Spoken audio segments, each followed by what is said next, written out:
Hello, आदाब, नमस्कार, सत श्री अकाल दोस्तों। डॉक्टर भीमराव अंबेडकर यूनिवर्सिटी के कम्युनिटी रेडियो 90.4 आगरा की आवाज पर पूजा एक बार फिर हाजिर है आप सभी के साथ लेकर एक बहुत ही खास प्रोग्राम जो यूनिसेफ और कम्युनिटी रेडियो एसोसिएशन के सौजन्य से हम आप तक पहुंच जाते हैं, जिसमें हम कोविड के डिफरेंट आयाम पर बात करते हैं। कोरोना एक महामारी ऐसी हम सबके बीच में आई है जिसने हमें शारीरिक और मानसिक रूप से और वित्तीय रूप से भी कमजोर बना दिया है।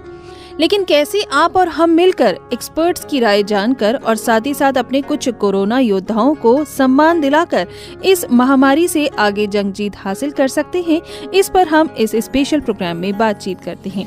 और आज का जो हमारा टॉपिक है श्रोताओं, वो है Covid complication, social protection schemes and resources. आज हम कमजोर या फिर अति संवेदनशील समूहों और आबादी पर फोकस करते हुए कोविड-19 की जटिलताओं यानी कि कॉम्प्लिकेशंस के प्रभाव के बारे में बात करेंगे। दोस्तों, बुजुर्ग, असुरक्षित आबादी, मधुमेह के रोगी और हृदय लंग्स की बीमारी, पुरानी स्वास्थ्य की परेशानी वाले लोगों को न सिर्फ गंभीर बीमारी विकसित होने का ज्यादा से ज्यादा जोखिम होता है, बल्कि बीमार होने पर उनके मौत का खतरा भी बढ़ जाता है। लेकिन ये सब सिर्फ होता है लापरवाही की वजह से। तो अगर हम सही समझदारी से काम लें और सजग हो जाएं, सही जानकारी हमारे पास हो, तो ऐसा कोई जोखिम हम तक नहीं पहुंच पाएगा। और ऐसे में सबसे इम्पोर्टेंट है कोविड प्रोटोकॉल्स को फॉलो करना। हम हमेशा आपसे दोहराकर कहते ही रहते हैं कि हमेशा SMS का पालन कीजिए, यानी सोशल डिस्टेंसिंग, मास्क और सैनिटाइजेशन। सोशल डिस्टेंसिंग से यहाँ मतलब है कि आप एक दूसरे से उचित दूरी बनाकर बात करें। मानसिक रूप से जरूर सबके साथ जुड़े रहें और इसके साथ साथ वैक्सीनेशन, जी हाँ, टीकाकरण कराना बहुत जरूरी है। टीकाकरण की 2 डोज, चाहे आप कोविशील्ड यूज करें, चाहे आप कोवैक्सीन का टीका लगवाएं, ये 2 डोज जिंदगी के लिए बहुत बहुत जरूरी हैं। तो ये वैक्सीनेशन जरूर कराएं, समय सीमा पर ही कराएं, उससे ना पहले कराएं और ना बहुत लेट कराएं। ये सब चीजें ध्यान में रखिए। और चलिए आज के कार्यक्रम का आगाज करते हैं एक बहुत ही बेहतरीन इंटरव्यू के साथ। बहुत खुशी के साथ मैं आप लोगों को ये बताना चाहूंगी कि आज आप और हम सुनेंगे डॉक्टर प्रशांत गुप्ता जी को, जो हैं प्राचार्य SN मेडिकल कॉलेज आगरा से। वो हमें बहुत अच्छी और रोचक जानकारी देने वाले हैं आज के हमारे टॉपिक कोविड कॉम्प्लिकेशंस पर। तो आइए देर नहीं करते, उस इंटरव्यू को सुनते हैं, उस बातचीत को सुनकर बेहतरीन जानकारी लेते हैं। डॉक्टर भीमराव अंबेडकर यूनिवर्सिटी के कम्युनिटी रेडियो 90.4 आगरा की आवाज पर हम तहे दिल से स्वागत करना चाहते हैं डॉक्टर प्रशांत गुप्ता जी का, जो है principal SN medical college Agra. Sir, आपका एक बार फिर आपके अपने ही रेडियो स्टेशन पर बहुत बहुत स्वागत है। धन्यवाद पूजा जी। सर, आज हम आपसे कुछ खास बात करना चाहते हैं। कोविड पर तो बहुत सारे लोग बात करते हैं कि ये महामारी क्या है, किस तरह होती है, लेकिन आज हम आपसे चाहते हैं ये जानकारी कि कोविड की कुछ कॉम्प्लिकेशंस के बारे में हम आपसे बात करें जी। तो डॉक्टर साहब, ऐसे में सबसे पहला सवाल मेरा आपसे ये रहेगा कि क्या कोविड-19 से सही हुए लोगों को भी आगे चलकर कुछ शारीरिक या मानसिक परेशानी होती है, जैसा कि देखने में ही आ रहा है? देखिए, कोविड-19 जब होता है किसी को, तो आगे जो परेशानी होगी या नहीं होगी ये डिपेंड करता है कि जिस समय मरीज को या किसी व्यक्ति को कोविड-19 का संक्रमण होता है, उस समय उस संक्रमण की तीव्रता कितनी है। अगर किसी को माइल्ड डिसीज हुई है या माइल्ड फॉर्म में कोविड हुआ है तो आगे कोई विशेष दिक्कत नहीं होती है।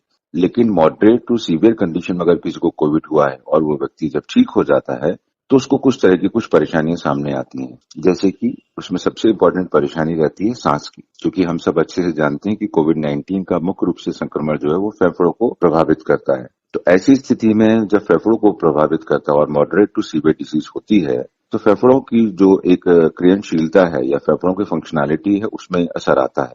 तो वो जो असर है वो बहुत लंबे समय तक रहता है। इस कारण से ऐसे मरीजों को सांस जल्दी फूल जाना, चलने फिरने में दिक्कत होना, एक्सर्शनल वर्क ना कर पाना, इस तरह की परेशानियां सामने रहती हैं। इसके अलावा जो एक चीज और सामने देखने को आ रही है वो है हाथ पैरों में दर्द की शिकायत। लगातार हाथ पैरों में दर्द का बना रहना भी इसकी एक कॉम्प्लिकेशन के रूप में सामने आ रहा है, जो बहुत लंबे समय तक देखने को मिल रहा है। मोरलेस ऐसी परेशानी किसी को भी कोविड का संक्रमण ठीक होने के पश्चात लगभग 1.5 महीने से 3 महीने तक बने रहने की संभावना रहती है। बिल्कुल ठीक डॉक्टर साहब।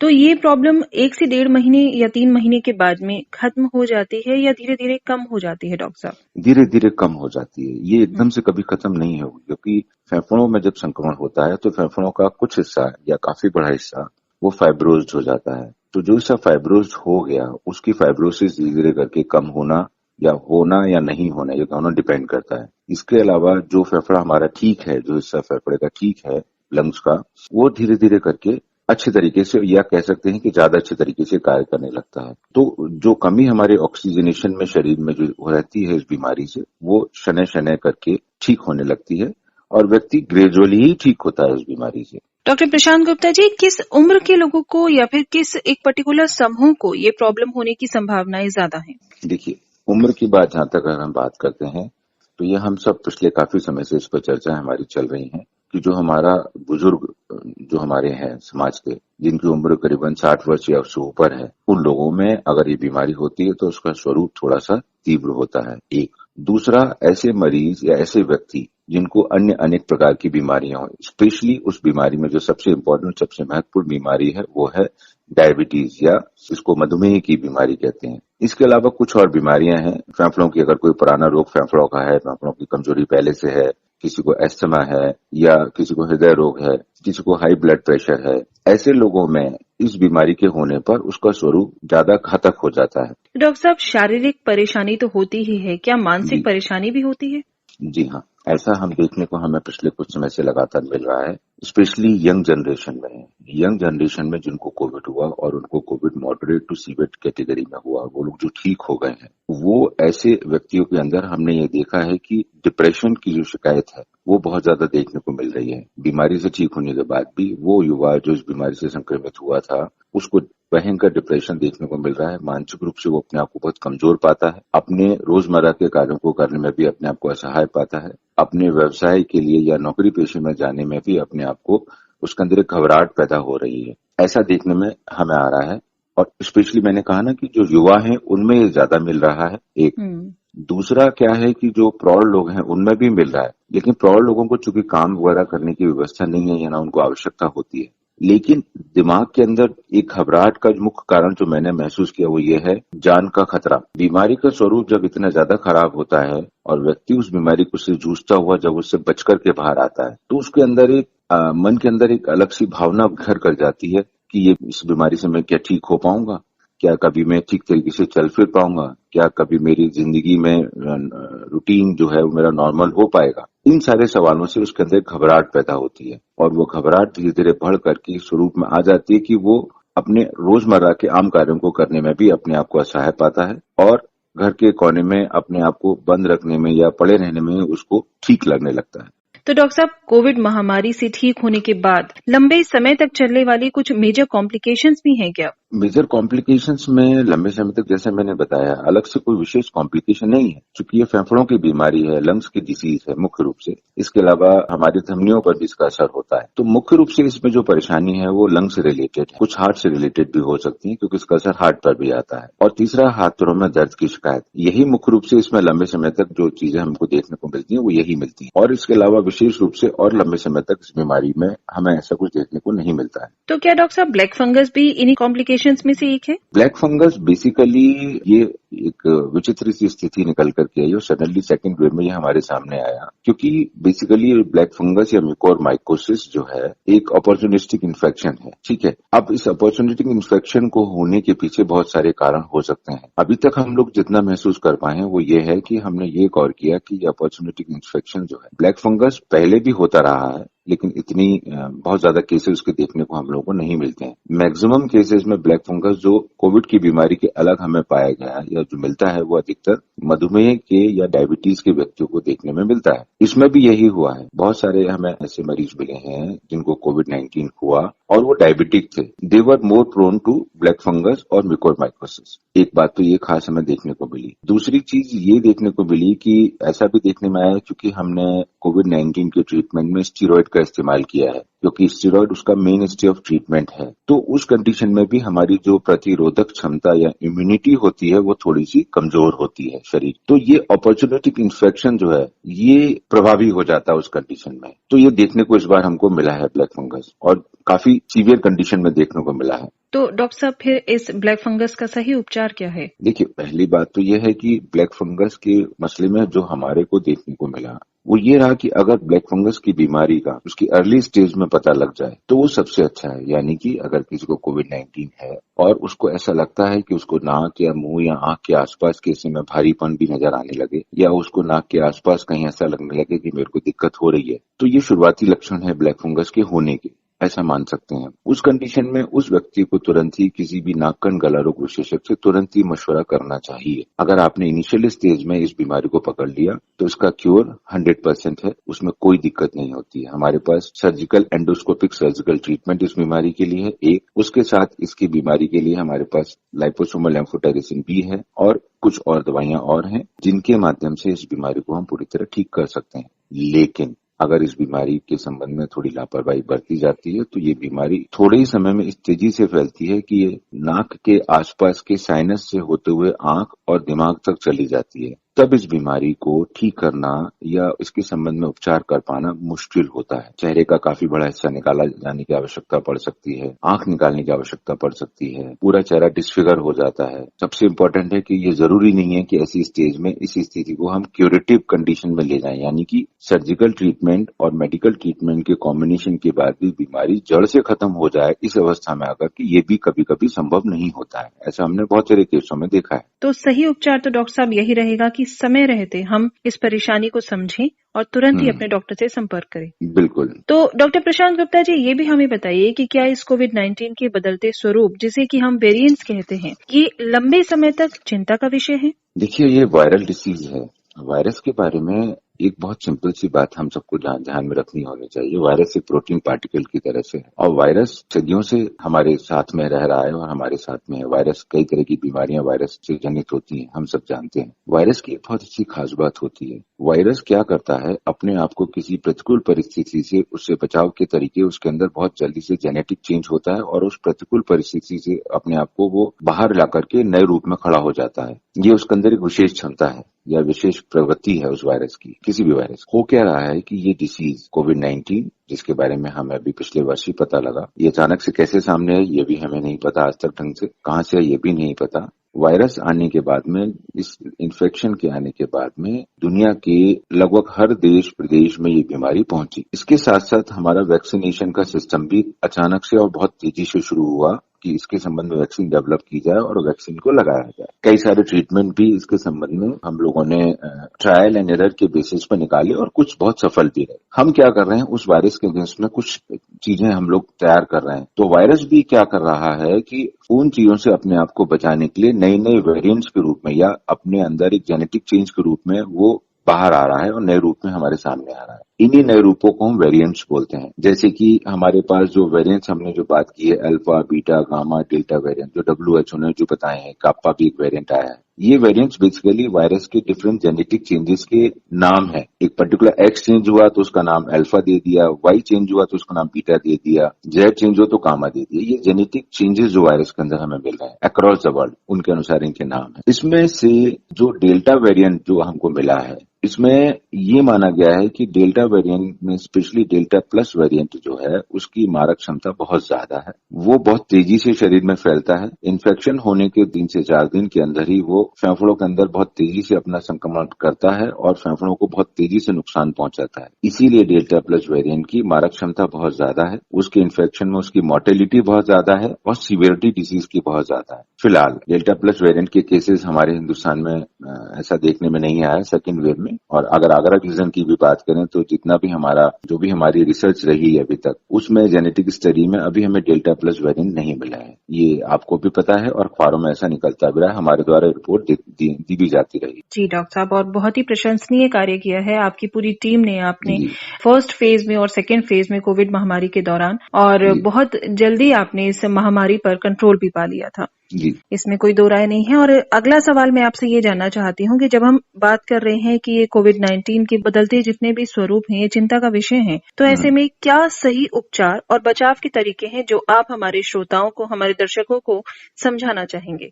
बचाव का पूजा जी एक ही तरीका है इससे, वो है जो हम बार बार जिस चीज को हम एक जो स्लोगन हम दोहरा रहे हैं, 2 गज की दूरी, मास्क है जरूरी। Basically the most important thing in कोविड-19 ट्रांसमिशन है we should break the transmission chain. अगर हम इसकी ट्रांसमिशन चेन को जगह जगह ब्रेक करते रहें, यानी कि अगर एक ही घर में लोगों को इन्फेक्शन ना हो, जो घर के बाहर काम करें वो इस बात का विशेष ख्याल रखें कि उनको बाहर से इन्फेक्शन ना हो। इसके लिए तरीका क्या है, वो हमेशा मास्क का उपयोग करें, और जब भी वो एक दूसरे से बात करते हैं बाहर, तो 2 गज की दूरी या लगभग 6 फीट का अंतर उसमें अपने आप में बनाकर रखें। आप अपनी दुकान पर काम करते हैं तो इस तरह का पर्दा या व्यवस्था रखिए कि दूसरों से संपर्क आपका बचा रहे। आप कहीं जाते हैं, कहीं आते हैं, तो डिस्टेंस को फॉलो करना बहुत ही आवश्यक है। और ये बिल्कुल तय बात है कि मास्क जो है वो सबसे बड़ा इसमें सुरक्षात्मक उपाय है। लेकिन अभी मैं ऐसा देख रहा हूं कि जब से ये जो लॉकडाउन की प्रक्रिया धीरे धीरे करके बंद हुई है, इसके प्रति भयंकर लापरवाही देखने को मिल रही है। लोग मास्क का उपयोग नहीं कर रहे हैं, लोग डिस्टेंसिंग फॉलो नहीं कर रहे हैं। देखिए, सोशल डिस्टेंसिंग जो शब्द है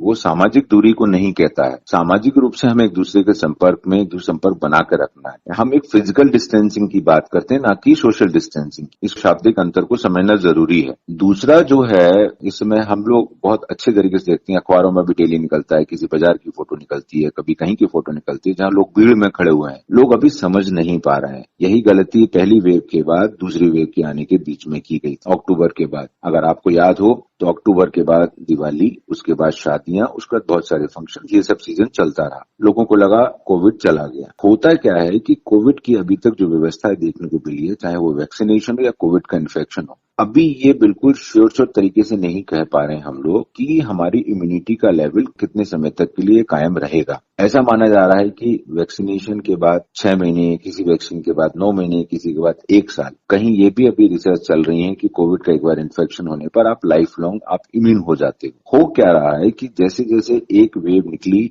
लोग इकट्ठे इन्फेक्ट हुए, उसके बाद में समय निकला धीरे धीरे करके और लोगों की इम्यूनिटी फिर से कमजोर होना शुरू हुई। एक सर्टेन पॉइंट पर जैसे ही वो एक जिसको हम सो कॉल्ड हर्ड इम्यूनिटी बोलते हैं, जो वास्तव में अभी नहीं है, और कोविड-19 की हर्ड इम्यूनिटी होने के लिए हमको 90% इन्फेक्टिविटी चाहिए थी कि 90% लोग अगर अफेक्ट हो जाएं, 90 to 95, तब जाकर के हमारा ये माना जाएगा कि हम सब इम्यून हो गए। ऐसा तो अभी भी नहीं हुआ है। सीरो पॉजिटिविटी आईसीएमआर के सर्वे में 68% आई है, तो हर्ड इम्यूनिटी भी नहीं है कंप्लीट। धीरे धीरे हम लोग जो इन्फेक्ट हुए, उनकी इम्यूनिटी या उनका जो प्रतिरोधक क्षमता है कोविड के लिए, वो कम होना शुरू होगी। जैसे ही ये सब कुछ होगा, एक सर्टेन पॉइंट के बाद अचानक से फिर ये डिसीज अपना जो है, ये बीमारी अपना स्वरूप सामने ला करके खड़ा करना शुरू कर दी। क्योंकि कोविड खत्म तो नहीं हुआ ना, इन्फेक्शन कहीं गायब नहीं हुआ है, बिल्कुल। अभी वो फैल नहीं पा रहा है, क्योंकि हम सब वैक्सीनेटेड हो गए या तो, या हम इन्फेक्ट हो गए हैं समहाउ, या हम बचाव कर रहे हैं। लेकिन जहां कहीं भी समाज में इस चेन के अंदर जैसे ही ब्रेक आएगा,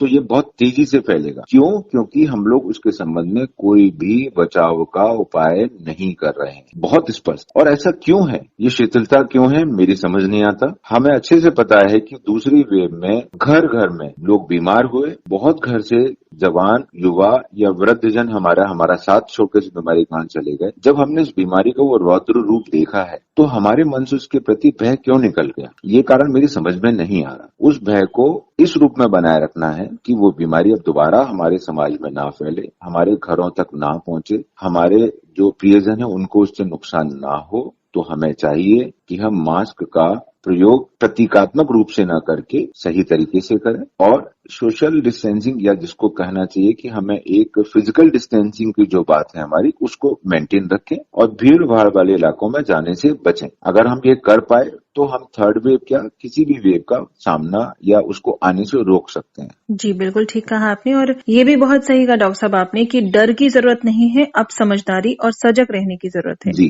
तो डॉक्टर साहब, क्या इस कोविड-19 महामारी के जब हम उपचार की बात कर रहे हैं, बचाव की बात कर रहे हैं, तो क्या वैक्सीनेशन भी इम्पोर्टेंट रोल प्ले करता है? बिल्कुल करता है। अभी तक ये देखने में हमको ये बात बिल्कुल अच्छे से समझ में आ गई है कि इस बीमारी का बचाव का, या इससे आगे इस समाज को, इस देश को, दुनिया को इससे अगर बचना है तो उसका एक ही तरीका रह गया है, वो है वैक्सीनेशन। वैक्सीनेशन करने का सबसे बड़ा बेनिफिट जो देखने में अभी तक रिसर्च होकर आई है, उसमें ये मिला है कि जो भी वैक्सीनेटेड लोग हैं, मैक्सिमम लोग वैक्सीनेटेड हैं जो भी, उनमें अगर ये बीमारी होती भी है तो इस बीमारी का स्वरूप घातक नहीं होगा।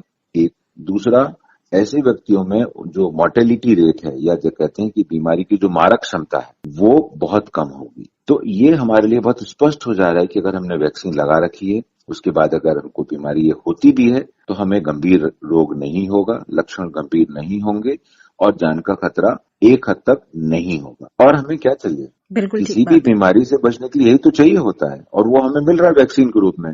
तो मेरे सबसे यही अपील रहेगी, जैसा सरकार और सब लोग इस बात के लिए, सारे हमारे डॉक्टर्स बात के लिए बार बार हम लोग कह रहे हैं कि घर घर से लोग बाहर निकलें, वैक्सीन लगवाएं। सरकार की तरफ से अब कोविड पोर्टल की व्यवस्थाएं बहुत आसान हो गई हैं। 18 से ऊपर का व्यक्ति भी जाकर के सीधे वहीं स्पॉट पर रजिस्ट्रेशन करा के अपना वैक्सीन लगा सकता है, ये क्लियर है। समस्या बिल्कुल वैक्सीनेशन में नहीं है। कभी अगर दिक्कत होती है वैक्सीन लगाने में किसी सेंटर पर, तो ये भी तो मानना चाहिए ना कि भाई वैक्सीन वो जो लग रही है हमारे, वो हमारी जान बचाने के लिए बहुत आवश्यक है। तो अगर जान बचाने के लिए कोई आवश्यक चीज या आवश्यक वैक्सीन हमें लगानी है और उसमें अगर हमें थोड़ी तकलीफ भी अगर हो रही है, तो वो तकलीफ तो लेने लायक है, उसमें दिक्कत तो नहीं होनी चाहिए। सिर्फ बिल्कुल। इसलिए नहीं जाना कि वहां पर थोड़ी सी वैक्सीन लगाने में हमें थोड़ी देर खड़े रहना पड़ेगा या हमें थोड़ी देर पसीना आएगा या हमें थोड़ी देर तकलीफ सहनी पड़ेगी, तो वो तकलीफ आपके लिए फायदेमंद है, सह लेना जरूरी है क्योंकि हमारी जान बचाने के लिए आवश्यक है। जी, और समय से अपनी दोनों वैक्सीनेशन जरूर कराएं। बिल्कुल टाइम से जो शेड्यूल दिया हुआ था उस शेड्यूल को स्ट्रिक्टली फॉलो करें और वैक्सीन जरूर लगवाएं। और अगर मान लीजिए आपको किसी संबंध में, वैक्सीन लगाने के संबंध में या किसी प्रकार से आपके मन में कोई सवाल है, तो आप अपने नजदीक के किसी भी डॉक्टर के पास जाते हैं, उस सवाल को करते हैं, तो वो डॉक्टर आपको उसके बारे में पूरी जानकारी देंगे, क्योंकि आज के समय में हर डॉक्टर को इस बारे में समूची जानकारी है कि वैक्सीनेशन या उससे रिलेटेड सारी व्यवस्थाओं के बारे में वो आपको अच्छे से बताने की कंडीशन में है। डॉक्टर साहब, लोगों में ये भी कंफ्यूजन है कि क्या एक ही वैक्सीन लगाने से काम हो जाएगा या दोनों वैक्सीन लगवानी ही है? वैक्सीन की जो शेड्यूल्ड डोज है, जैसा कि वैक्सीन, जब भी हमने जो वैक्सीन देखी है वो वैक्सीन में अभी जैसे 2 डोज आई हैं, जैसे हमारे इस समय कोविशील्ड चल रही है और दूसरी कोवैक्सीन चल रही है। इन दोनों का फर्स्ट और सेकंड डोज के बीच में स्पेसिंग में डिफरेंस, स्पुतनिक वैक्सीन भी आ गई, उसकी भी फर्स्ट और सेकंड वैक्सीनेशन की डोज में डिफरेंस जो है वो डिफरेंट है। ये डिफरेंस बेसिकली वैक्सीन के डेवलपमेंट के समय जो रिसर्च सामने आती है, जो लेवल 3 स्टडी हमारी होती है, उसके अनुसार जो है ये सामने आती है, उसको फॉलो करना बहुत आवश्यक है, क्योंकि फाइनली वैक्सीन की एफिशिएंसी आपकी कंप्लीट डोज होने पर ही आएगी। तो ऐसे में डॉक्टर साहब, ब्रेस्ट फीडिंग मदर्स और जो प्रेग्नेंट वुमेन्स हैं, उनके लिए वैक्सीनेशन का क्या प्रोविजन है? सरकार की तरफ से अभी तक वैक्सीनेशन, जितने भी वैक्सीन हमारी अवेलेबल है, कोविशील्ड और कोवैक्सीन, उन दोनों की तरफ से बिल्कुल स्पष्ट हो गया है कि प्रेगनेंसी में या लैक्टेटिंग मदर में इस वैक्सीन का अभी कोई नुकसान नहीं है, वो लगाई जा सकती है और लगानी चाहिए, उसका एडवर्स इफेक्ट नहीं देखा गया है। एक संशय डॉक्टर साहब जो लोगों के मन में बना हुआ है वो बहुत ये है कि जिनको फर्स्ट फेज में, जिनको सेकेंड फेज में कोविड नहीं हुआ, उनको थर्ड फेज में कोरोना हो सकता है। बहुत लोग ये डरे हुए हैं, हमारे पास भी बहुत लोग सवाल ये करते हैं, तो इसके बारे में कुछ बताइए। देखिए, ये समझने की कोशिश करिए कि जिनको कोविड फर्स्ट वेव में हुआ हो या सेकंड वेव में हुआ हो, या जो वैक्सीनेटेड व्यक्ति है, वो कहीं ना कहीं इस बीमारी के प्रति इम्यूनिटी उसके अंदर डेवलप हो गई है, उसके अंदर प्रतिरोधक क्षमता आ गई, राइट। जिस व्यक्ति को इस पिछले 1-1.25 साल के अंदर अगर कोविड नहीं हुआ है और उनको ऐसा मन में डर है, तो इसके पीछे उस डर को खत्म करने का सिर्फ एक ही रास्ता है मेरे हिसाब से, वो रास्ता है वैक्सीन। यस, आप प्रोन तो है इन्फेक्शन के लिए, बिकॉज आपके शरीर में कोविड के लिए किसी भी प्रकार की प्रतिरोधक क्षमता नहीं है। हाँ, लेकिन एक अच्छी बात ये भी सामने आती है, जो हम देखने को हमें मिल रही है, कि इन दोनों वेव्स के बावजूद भी जो लोग बचे हुए हैं, उसमें एक रोल आपकी स्वयं की जो प्रतिरोधक क्षमता, जो खुद की एक नेचुरल इनहेरेंट इम्यूनिटी आपके शरीर की है, वो बहुत अच्छी है।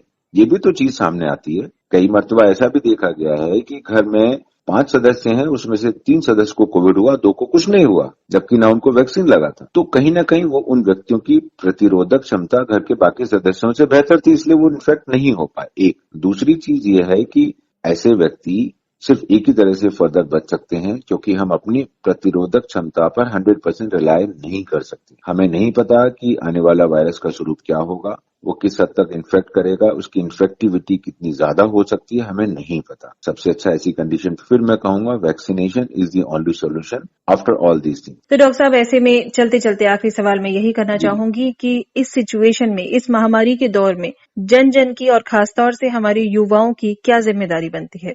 तीसरी वेव के संबंध में हम एक बात लेकर चल रहे हैं कि 18 साल से कम के जो हमारे बच्चे हैं, उनको इन्फेक्शन की संभावना ज्यादा बताई जा रही है। कारण बहुत स्पष्ट है कि 18 साल से ऊपर के लोगों को हम वैक्सीनेट कर रहे हैं, लेकिन अब 18 साल से नीचे के लिए अभी हमारे पास अप्रूवल की फेज में कई वैक्सीन चल रही हैं और संभवतः कुछ समय बाद 12 से 18 साल के बीच का वैक्सीनेशन का अप्रूवल भी आ जाएगा। अब किसी एक परिवार में माँ बाप हैं और 2 छोटे बच्चे हैं। पिता घर से बाहर जाकर कार्य करता है, माँ घर का कार्य संभालती है और बच्चे अपना पढ़ाई लिखाई का काम करते हैं, देखते हैं। अब आप यहाँ पिता के रोल को समझने की कोशिश कीजिए, क्योंकि पिता बाहर जा रहे हैं, काम करेंगे, आवश्यक है, रोजी रोटी बिल्कुल जरूरी है, सब कुछ करना आवश्यक है। तो पिता की जिम्मेदारी ये बन जाती है कि घर के बाकी सदस्यों को बचाने के लिए वो इस बात का विशेष ध्यान रखें कि घर के अंदर बाहर वो किसी प्रकार से अपने आप को इन्फेक्ट ना होने दें, उससे पूरा बचाव रखें, ताकि जब वो घर वापस आए तो घर के व्यक्तियों को इन्फेक्शन ना हो। यही चीज युवाओं के साथ भी है। युवाओं में उत्साह बहुत होता है, इसलिए मास्क का उपयोग वो मिनिमम करते हैं, लेकिन वो ये भूल जाते हैं कि वो युवा हैं, तो उनमें इन्फेक्शन अगर हो रहा है तो चांसेस के बहुत अच्छे हैं कि उनमें लक्षण आए भी ना और वो इन्फेक्शन लेकर के घर के अंदर प्रवेश कर जाए। उसी घर में उनके बाबा हैं, दादा हैं, दादी हैं और बुजुर्ग लोग हैं, उनके माँ बाप हैं जिनकी उम्र ज्यादा है, उनको कुछ साथ में बीमारियां भी हैं, उनकी प्रतिरोधक क्षमता उनसे काफी कम है। घर का युवा लक्षण विहीन रह करके अपने घर के बुजुर्गों को इन्फेक्शन दे देगा, ऐसा पिछली बार भी देखा है हमने। और वो बुजुर्ग जब इन्फेक्ट होंगे तो ऑब्वियसली उनके अंदर बीमारी का स्वरूप घातक होगा। तो यहाँ पर युवाओं की भूमिका बहुत बहुत ज्यादा महत्वपूर्ण है। एक इस रूप में हमारे समाज के अंदर अगर आगे बढ़ करके एक एग्जाम्पल सेट करने वाली बात रखते हैं तो उससे अच्छी चीज क्या हो सकती है। उनको करना होगा मास्क का प्रयोग, डिस्टेंसिंग, इसके अलावा वैक्सीनेशन। मेरे को लगता है युवाओं को इस संबंध में सबसे ज्यादा आगे आने की जरूरत है। डॉक्टर प्रशांत गुप्ता जी, आप हैं principal SN medical college Agra. Sir, आप कई बार हमारे रेडियो स्टेशन के साथ जुड़े हैं और आज भी एक बार फिर आपने बहुत अच्छी जानकारी हमारे सभी श्रोताओं को और हमारे फेसबुक और यूट्यूब के दर्शकों को दी है। आज आपसे हमने बात करी है कोविड कॉम्प्लिकेशंस के ऊपर। और डॉक्टर साहब, निरंतर आप देखते ही रहते हैं कि हम प्रयास करते रहते हैं, कोशिश करते रहते हैं, आपका अपना ही रेडियो स्टेशन है, कि कोविड महामारी से जुड़ी जितनी भी जानकारियां हैं वो हम लोगों तक पहुंच जाएं। ऐसे में आप कुछ कहना चाहते हैं हमारे इस कार्य के बारे में? पूजा जी, पिछली बार भी आपके स्टूडियो में एक कार्यक्रम रहा था हमारी टीम के साथ में, तो मैं ये पिछले काफी समय से देख रहा हूँ कि कोविड के संबंध में जो आपका 90.4 डॉक्टर भीमराव अंबेडकर स्टेशन है, एफएम रेडियो चैनल है आपका, वो इस संबंध में जिस प्रकार से कार्य कर रहा है वो अत्यंत सराहनीय है। और मेरे द्वारा और मेरी टीम के द्वारा आपको इसके लिए प्रशंसा जो आप जितनी करी जा सकती है वो काफी कम रहेगी, क्योंकि होता ये है कि ये यूनिवर्सिटी का रेडियो स्टेशन है, यहाँ सब युवा हैं। आपके माध्यम से युवाओं के अंदर जो भी बात जा रही है तो उसको ऐसा माना जाना चाहिए कि वो बात समाज के अंदर गहरे तक बैठ करेगी, आगे तक जाएगी। तो हमारी टीम और मेरी तरफ से आपको ढेर सारी शुभकामनाएं और आगे आशा इस बात की रहेगी कि आप आगे भी इसी तरीके से सामाजिक चेतना के रूप में अपना कार्य करते रहेंगे। आपको हार्दिक शुभकामनाएं। बहुत बहुत धन्यवाद सर। आप और हम मिलकर काम करते रहेंगे समाज को जागरूक करने के लिए। डॉक्टर प्रशांत गुप्ता जी, आपने आज अपना इतना कीमती समय हमारे सभी श्रोताओं के साथ शेयर किया sir. Thank you so much for being with us. Thank you. नमस्कार। नमस्कार। तो दोस्तों, आज के कार्यक्रम में जहां हमने बात की है कोविड कॉम्प्लिकेशंस के बारे में, वहीं अब हम कुछ सोशल प्रोटेक्शन स्कीम्स के बारे में बात करेंगे, कुछ रिसोर्सेज के बारे में बात करेंगे। जी हाँ, सामाजिक सुरक्षा होना बहुत जरूरी है और ये सामाजिक सुरक्षा उन लोगों के लिए विशेष रूप से महत्वपूर्ण है जिनके पास उनकी सशक्तिकरण को बढ़ावा देने वाली सेवाओं और साथ ही साथ हस्तांतरणों तक बहुत कम पहुंच है या फिर पहुंच नहीं के बराबर है। तो इस तरह की जो सामाजिक सुरक्षाएं हैं ये सरकार हमें मुहैया कराती है और ये अति महत्वपूर्ण भी हैं।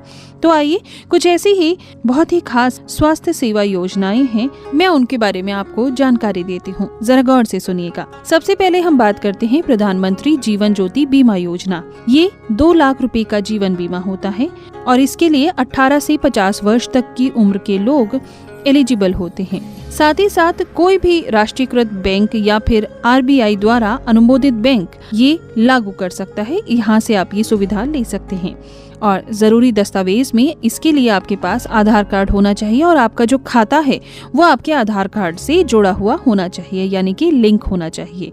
तो ये हमने बात की प्रधानमंत्री जीवन ज्योति बीमा योजना के बारे में।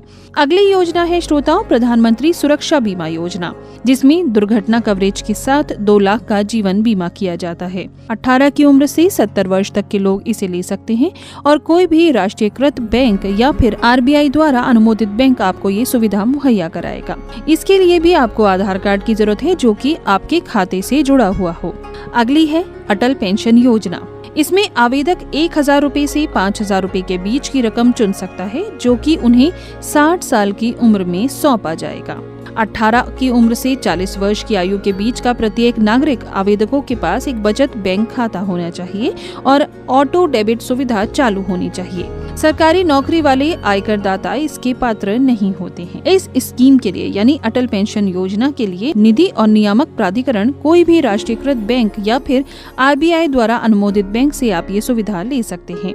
बैंक में पंजीकृत मोबाइल नंबर आपके पास होना चाहिए। इसके लिए साथ ही साथ आपके पास आधार कार्ड होना चाहिए, आय प्रमाण पत्र होना चाहिए और बैंक में आपका खाते का विवरण जरूर होना चाहिए। आपका आधार कार्ड जुड़ा होना चाहिए। अगली योजना है श्रोताओं, जननी सुरक्षा योजना। 1400 रूपए से 700 रूपए की मातृत्व देखभाल और नकद सहायता इसमें प्राप्त होती है। सरकारी स्वास्थ्य केंद्रों में ये सहायता उपलब्ध है प्रसव के लिए और गर्भवती महिलाओं के लिए। ये महिला एवं बाल कल्याण विभाग द्वारा लागू किया जाता है और इसके लिए भी आधार कार्ड या फिर स्वास्थ्य कार्ड आपके पास होना बहुत जरूरी है। अब हम बात करते हैं कर्मचारी जमा जीवन बीमा योजना यानी कि EDLI। इसमें लाभार्थी के परिवार के लिए कवरेज, यहाँ निजी क्षेत्र के कर्मचारी की हम बात कर रहे हैं। साथ ही किसी कर्मचारी की मृत्यु पर जो कि कर्मचारी जमा जीवन बीमा योजना का सदस्य हो, उसके परिवार के सदस्य को 2.5 लाख रुपए से 7 लाख रुपए के बीच सुनिश्चित लाभ प्राप्त होता है। और इसमें प्राप्तता मापदंड की अगर हम बात करें तो 15,000 रुपए प्रति माह मूल वेतन से कम वाले सभी कर्मचारियों पर ये लागू होता है।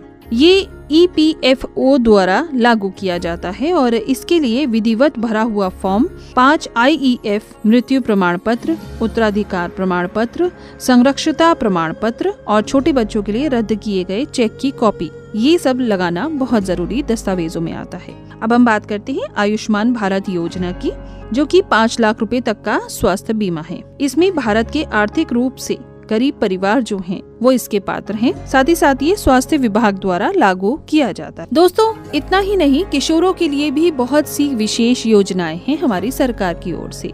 तो ये तो बात हुई दोस्तों, आज इतनी बेहतरीन आपको हमने जानकारी दी है। कोविड-19 महामारी के बारे में तो हम बात करते ही रहते हैं, लेकिन अब उससे कुछ जुड़े हुए खास मुद्दों पर, पहलुओं पर हम बात करते हैं। ये तो हमने आपको बता ही दिया और अब चलने का समय नजदीक आ रहा है, लेकिन चलते चलते मैं आपको ये बता दूं कि अगले हफ्ते हम फिर एक यंग वॉरियर से आपको रूबरू कराएंगे। साथ ही साथ एक एक्सपर्ट भी हमारे साथ होंगे और अगली बार हम बात करने वाले हैं कोविड शेडो पेंडेमिक इश्यूज पर। तो मिलते हैं एक बार फिर दोबारा आपसे, लेकिन तब तक के लिए ये मत भूलिएगा कि आपको हमें बताना है कि आप हैं यंग वॉरियर। हमारे फेसबुक पेज से जुड़ जाइए जो है 90 आगरा की आवाज, उस पर #यंग वॉरियर करके अपने बारे में लिखिए और समाज तक अपने बेहतरीन नेक कार्यों को पहुंचाइए। मैं आपको दोहराकर फिर से बता दूं कि ये खास प्रोग्राम लेकर आए हैं हम आप तक कम्युनिटी रेडियो एसोसिएशन और यूनिसेफ की सौजन्य से। तो दीजिए अगली मुलाकात तक के लिए पूजा को इजाजत। Bye bye and take very good care of yours.